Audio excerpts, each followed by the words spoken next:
Hello everyone. मैं वैभव Dwivedi health में एक बार फिर आपका स्वागत करता हूं। आज हम बात करने वाले हैं कमर से लेके पैर तक होने वाले दर्द के बारे में।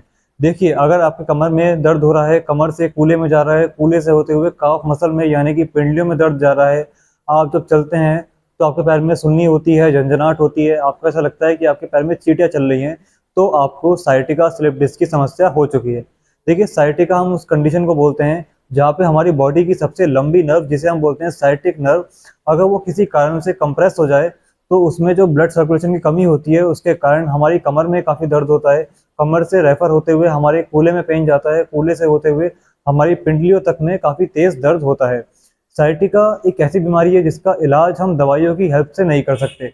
कई लोगों को जब साइटिका होता है तो वो मेडिसिन खाते हैं, कुछ टाइम के लिए उनका दर्द ठीक होता है, मगर जब मेडिसिन का असर खत्म होता है तो उनके दर्द दोबारा से स्टार्ट हो जाता है। आज कुछ सिंपल और इजी एक्सरसाइज की मदद से हम सीखेंगे कि कैसे घर बैठे बैठे हम अपनी साइटिका की समस्या को हमेशा के लिए ख़त्म कर सकते हैं। आप इस वीडियो को अंत तक देखिएगा, क्योंकि कोई भी एक्सरसाइज मिस नहीं होनी चाहिए, और कोई भी एक्सरसाइज आप गलत तरीके से अगर करते हैं तो वो एक्सरसाइज अपना काम नहीं कर पाएगी। मेरी एक पर्सनल एडवाइस आपके लिए ये रहेगी कि आप एक्सरसाइज के साथ साथ फिजियोथेरेपी का सहारा लें, क्योंकि साइटिका में सिर्फ दो ही चीज़ काम कर सकती हैं। पहला है एक्सरसाइज, दूसरा है फिजियोथेरेपी। तो आप अपनी एक्सरसाइज करिए और साथ ही साथ किसी पास के फिजियोथेरेपी सेंटर में अपनी कमर की फिजियोथेरेपी करवाइए। उससे आपको काफ़ी आराम मिलेगा दर्द में, और अपने आप सारे काम कर पाएंगे, चलने फिरने में आपको कोई समस्या नहीं होगी और धीरे धीरे आपका दर्द कम होने लगेगा। अब मैं आपको कुछ सिंपल और आसान एक्सरसाइज बताने जा रहा हूँ। तो अब हम हमारी एक्सरसाइज शुरू करने जा रहे हैं।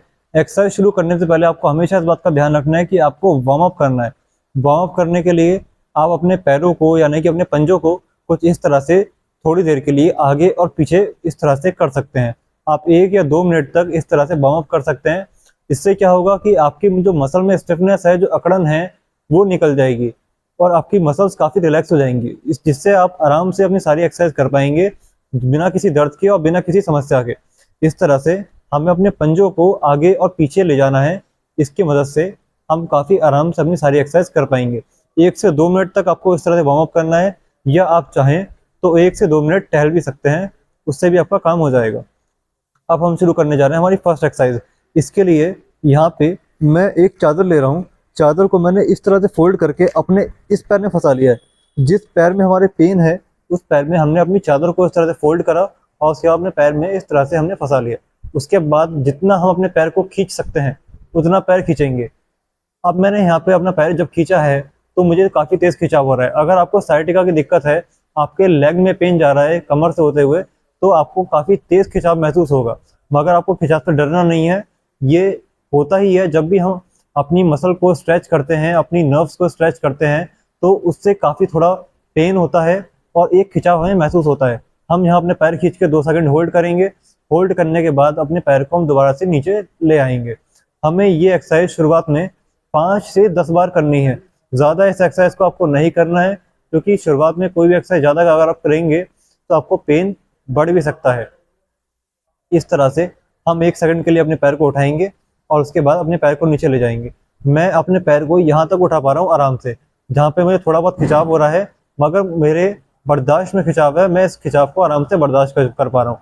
अगर आप यहाँ तक पैर ले जा पाएँ तो यहाँ तक ले जाइए, यहाँ तक ले जा पाएँ तो यहाँ तक ले जाइए। ज़रूरी नहीं है कि आप भी मेरे जितना पैर उठाएं। जितना पैर आप आराम से उठा पा रहे हैं, जितना खिंचाव आप बर्दाश्त कर पा रहे हैं, उतना ही अपने पैर को उठाइए। 2 सेकंड या 1 सेकंड होल्ड करिए, उसके बाद अपने पैर को दोबारा से नीचे ले आइए। 10 टाइम्स हम अपने उस पैर से इस एक्सरसाइज को करेंगे जिस पैर में हमारे पेन आ रहा है। जिस लेग में पेन आ रहा है उसी लेग से आपको ये एक्सरसाइज 5 to 10 टाइम्स करनी है।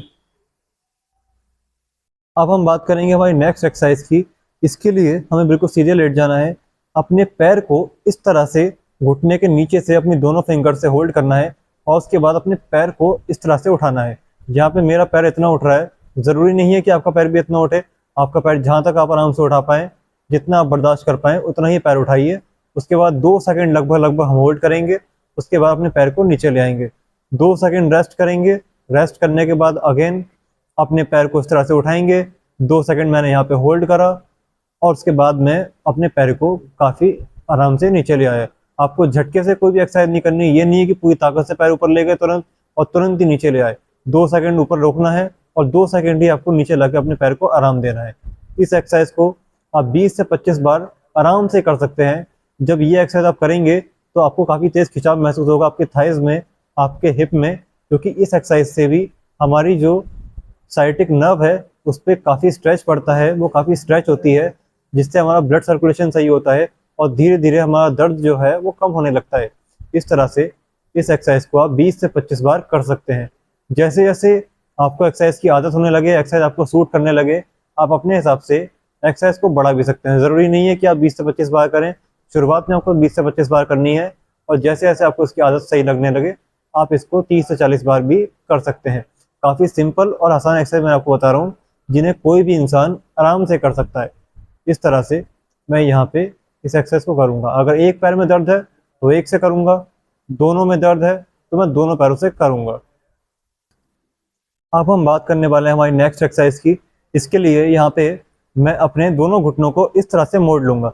उसके बाद जिस पैर में पेन आ रहा है, पहले मैं अपने उस पैर को इस तरह से यहाँ पे रखूँगा और अपने फिंगर्स को दूसरे पैर में, अपनी फिंगर्स को इस तरह से फंसा लूँगा। उसके बाद अपने दूसरे पैर को मैं ऊपर ले जाऊँगा, 2 सेकंड के लिए होल्ड करूँगा, उसके बाद मैं अपने पैर को नीचे ले आऊँगा। इस तरह से आराम आराम से आपको ये एक्सरसाइज करनी है। अपने पैर को दोबारा मैंने 2 सेकंड के लिए ऊपर किया, 2 सेकंड के बाद मैं अपने पैर को नीचे लाऊंगा और उसके बाद 2 सेकंड ही मैं अगेन रेस्ट करूंगा।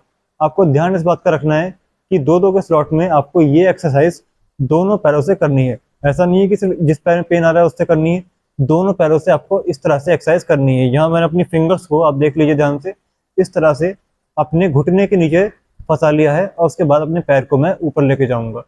इससे आपके कूल्हे में यानी कि आपके हिप्स में काफ़ी तेज़ खिंचाव महसूस होगा। आपको ऐसा लगेगा जैसे कि आपकी मसल जो है, आपकी जो मांसपेशियां हैं वो काफ़ी तेज़ खिंच रही हैं, आपकी जो कोई नस है कूल्हे से वो काफ़ी तेज़ खिंच रही है। इस स्ट्रेच से हमारी दबी हुई जो नस है कमर से वो काफ़ी आसानी से खुलने लगती है और धीरे धीरे चल के हमारा दर्द कम होने लगता है। आपको ये एक्सरसाइज करने से पहले ध्यान इस बात का रखना है कि आपको बहुत आराम आराम से एक्सरसाइज करनी है शुरुआत में, ये वाली, क्योंकि थोड़ी सी हैवी एक्सरसाइज से माना जाता है। सिंपल भी है मगर थोड़ी हैवी है, इसलिए आपको ज़्यादा जोर नहीं लगाना, ज़्यादा प्रेशर लगा के इस एक्सरसाइज को नहीं करना। आराम आराम से एक पैर से 2 बार करेंगे, फिर अपने दूसरे पैर से 2 बार इस एक्सरसाइज को आप करेंगे। यहाँ पे 10 से 15 बार शुरुआत में आप इस एक्सरसाइज को कर सकते हैं अपने दोनों पैरों से। इस एक्सरसाइज में आपको काफ़ी तेज़ खिंचाव होगा और धीरे धीरे आपकी जो दबी हुई नस है वो खुलने लगेगी। इस तरह से हमें इस एक्सरसाइज को 20 से 25 बार दोनों पैरों से करना है और 10 से 15 बार अपने एक पैर से करना है। आप चाहें तो 3 बार एक बार में कर सकते हैं एक पैर से, या 2 बार अपने एक पैर से कर सकते हैं। इस तरह से 1, और यहाँ पे मैं सेकंड टाइम इस एक्सरसाइज को रिपीट करूँगा। अब मैं अपने पैर को बदल लूँगा, अब मैं अपने दूसरे पैर से सेम एक्सरसाइज को रिपीट करूँगा।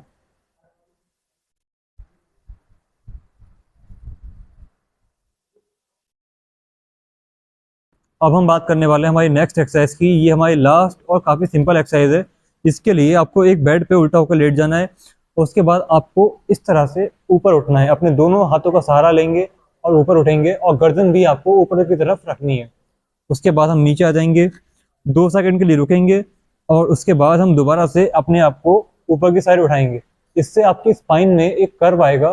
कर्व आने के कारण आपकी जो स्लिप डिस्क की समस्या है, जो सciatica की समस्या है, जिसके कारण आपके कमर में दर्द हो रहा है, आपके पैरों में दर्द हो रहा है, वो धीरे धीरे सॉल्व होने लगेगी। क्योंकि इस तरह से जब हमारी कमर में, हमारी स्पाइन में एक कर्व आता है तो हमारी दबी हुई नसें खुलने लगती हैं और हमारा दर्द कम होने लगता है।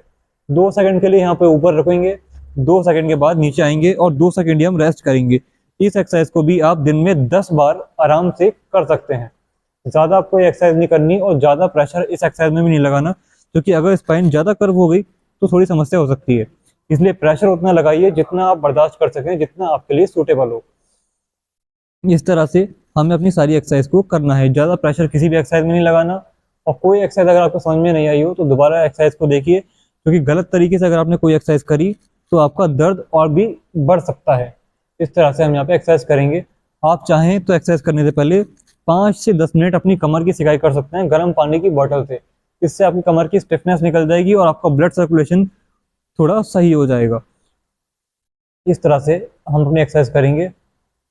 यहाँ पे मैं अपनी एक्सरसाइज कंप्लीट करने जा रहा हूँ। और अगर आपके हमने कोई सवाल है साइटिका से जुड़ा हुआ, स्लिप डिस्क से जुड़ा हुआ, कमर दर्द से जुड़ा हुआ, तो आप कमेंट बॉक्स में पूछ सकते हैं। मैं जल्द से जल्द आपके सवाल का जवाब दूंगा। धन्यवाद। जय हिंद।